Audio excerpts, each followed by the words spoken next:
Assalamualaikum warahmatullahi wabarakatuh. Perkenalkan, nama saya Wahyu Hari Kuncoro. Pada kesempatan kali ini saya akan membahas tentang kompetensi sosial yang ada pada guru, yaitu tidak bersifat diskriminatif terhadap peserta didik, teman sejawat, orang tua peserta didik, dan lingkungan sekolah karena perbedaan agama, suku, jenis kelamin, latar belakang keluarga, status sosial, dan ekonomi. Nanti akan saya jelaskan apa itu diskriminasi. Lalu mengapa seorang guru tidak boleh bersifat diskriminasi, serta bagaimana agar guru tidak bersifat diskriminatif. Serta akan ada teori-teori pendukung yang akan mendukung apa yang telah saya sampaikan sebelumnya. Oke.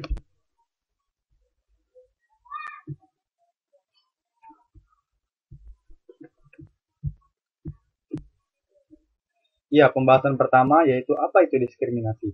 Diskriminatif artinya bersifat diskriminasi. Sedangkan diskriminasi itu sendiri adalah perlakuan yang tidak seimbang terhadap perorangan atau kelompok berdasarkan sesuatu yang biasanya bersifat kategorikal atau atribut-atribut khas seperti berdasarkan ras, kesukubangsaan, agama, atau keanggotaan kelas-kelas sosial. Pengertian diskriminasi yang lain diungkapkan oleh PBB, yaitu perilaku apa saja yang berdasarkan perbedaan yang dibuat berdasarkan alamiah atau pengkategorian masyarakat yang tidak ada hubungannya dengan kemampuan individu atau jasanya. Pengertian kedua definisi tersebut tidak jauh berbeda, bahwa di sana ada membedakan tindakan berdasarkan atribut-atribut tertentu kepada orang-orang tertentu. Pada dasarnya diskriminasi tidak terjadi begitu saja, akan tetapi karena adanya beberapa faktor. Yang pertama yaitu adanya persaingan yang semakin ketat dalam berbagai bidang kehidupan. Yang kedua, adanya tekanan dan intimidasi yang biasanya dilakukan oleh kelompok yang dominan terhadap kelompok yang lebih rendah atau yang tidak dominan tentunya. Yang ketiga, ketidakberdayaan golongan miskin akan intimidasi yang mereka dapatkan membuat mereka terus terpuruk dan menjadi korban diskriminasi. Oke, jadi diskriminasi itu adalah berupa perlakuan yang membeda-bedakan atas dasar sesuatu antara individu yang satu dengan individu yang lain. Next, mengapa seorang guru tidak boleh bersifat diskriminatif? Diskriminasi mengakibatkan pengurangan, penyimpangan, atau penghapusan pengakuan, pelaksanaan atau penggunaan hak asasi manusia dan kebebasan dasar dalam kehidupan, baik individual maupun kolektif dalam bidang politik, ekonomi, hukum, sosial, budaya, dan aspek kehidupannya lainnya, yaitu mungkin pendidikan. Kasus-kasus diskriminasi dalam dunia pendidikan masih terus terjadi di Indonesia. Contohnya di Sumatera Utara, setidaknya terdapat 15 kasus diskriminasi terhadap anak di dunia pendidikan. Di kota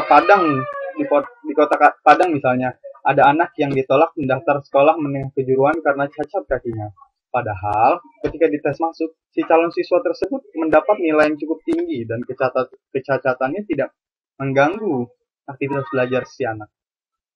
Seperti yang ditegaskan dalam pasal 281 ayat 2 Undang-Undang Dasar Negara Republik Indonesia tahun 1945, bahwa setiap orang berhak bebas dari perlakuan yang bersifat diskriminatif atas dasar apapun dan berhak mendapatkan perlindungan terhadap perlakuan yang bersifat diskriminatif itu.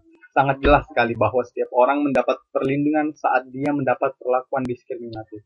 Dengan adanya dampak negatif yang diakibatkan sifat diskriminatif yang saya jelaskan sebelumnya, maka seorang guru haruslah menghindari sikap tersebut. Oke, next. Bagaimana agar guru tidak bersifat diskriminasi? Guru haruslah tidak bersifat diskriminatif dalam melaksanakan tugas. Artinya, guru tidak membeda-bedakan antara satu individu dengan individu lain. Individu yang dimaksud di sini ialah peserta didik, teman sejawat, orang tua peserta didik, dan lingkungan sekolah. Perbedaan yang mungkin dapat menyebabkan diskriminasi dalam dunia pendidikan yaitu agama, suku, jenis kelamin, latar belakang keluarga, status sosial, dan ekonomi.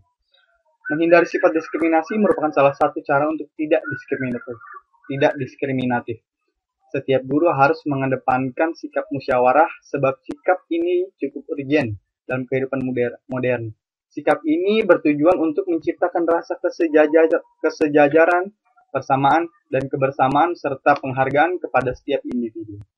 Misalnya, seorang guru tidak menghadapi peserta didik Misalnya, seorang guru ketika menghadapi peserta didik tidak boleh membedakan kebaikan yang diberikan kepada peserta didik yang kurang status sosial dan ekonominya dengan peserta didik yang memiliki status sosial dan ekonomi yang tinggi. Sikap kesejajaran, persamaan, dan kebersamaan harus dibangun di dalam diri guru. Sebab, dengan begitu guru tidak melakukan sikap diskriminatif. Apapun perbedaannya serta siapapun individunya, setiap guru haruslah menanamkan ketiga sikap tersebut. Ketika guru menghadapi teman sejawat, guru tidak bisa berlaku diskriminatif, misalnya membedakan agama yang dianutnya. Ketika guru berhadapan dengan orang tua peserta didik, biasanya guru membedakan mana orang tua peserta didik yang memiliki materi berlebih dan mana orang tua peserta didik yang tidak memiliki materi yang berlebih. Lalu dia membedakan peserta didik sesuai dengan materi yang dimiliki orang tuanya. Hal tersebut harus dihindari sebab itu termasuk sifat diskriminatif. Dan yang paling penting adalah inti dari tidak bersifat diskriminatif adalah tidak melakukan diskriminatif. Gitu. Teori-teori pendukung, terdapat hikmah bagi orang yang menghindari sikap diskriminatif, yaitu yang pertama, lebih mengutamakan orang lain. Orang yang menghindari sikap diskriminatif cenderung lebih mengutamakan orang lain daripada dirinya sendiri. Yang kedua, meringankan beban orang lain. Orang yang menghindari sikap diskriminasi adalah seorang yang toleran, sabar, dan memperlakukan orang lain dengan baik. Yang ketiga, tidak menjadi beban bagi orang lain. Yang ketiga, tidak menjadi beban orang lain. Orang yang menghindari sikap diskriminasi memiliki jiwa yang mandiri dan independen, tidak berpikiran untuk memanfaatkan orang lain dari adanya sikap diskriminasi tersebut. Yang keempat, ramah tamah terhadap orang lain. Seorang yang bisa menghindari sikap diskriminasi secara tidak langsung belajar untuk menjadi pribadi yang ramah tamah terhadap orang lain. Sumber rujukan yang saya gunakan ialah Kamus Besar Bahasa Indonesia, Persatuan Bangsa-Bangsa, serta Theodorsson dengan karyanya A Modern Dictionary of Sociology, New York, Barnes and Noble Books. Sekian